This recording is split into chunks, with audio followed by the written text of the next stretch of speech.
శ్రీమాత్రే నమః. లలితా సహస్రనామము 47వ శ్లోకము మరియు అర్థము. నిశ్చింత నిరహంకార నిర్మోహ మోహనాశిని నిర్మమా మమతాహంత్రి నిష్పాపాపాపనాశిని.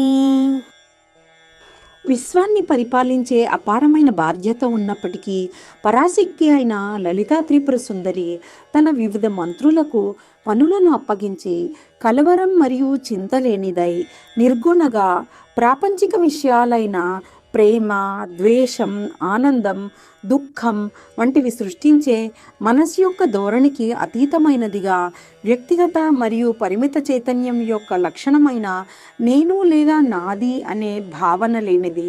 పాపాలు కోరికల నుండి ఉత్పన్నమవుతాయి. ప్రాపంచిక వస్తువులు మరియు అనుబంధాల పట్ల మోహం మరియు ఆకర్షణ బాధలకు దారితీస్తుంది.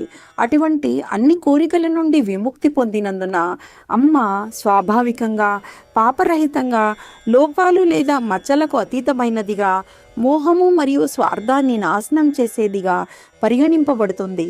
లలితాదేవిని ధ్యానించడం ద్వారా జీవుని పాపాలు తొలగిపోయి జనన మరణ చక్రానికి బంధించే మాయను తొలగించి ఆధ్యాత్మిక విముక్తి మరియు అంతర్గత శాంతి వైపు నడిపిస్తుంది.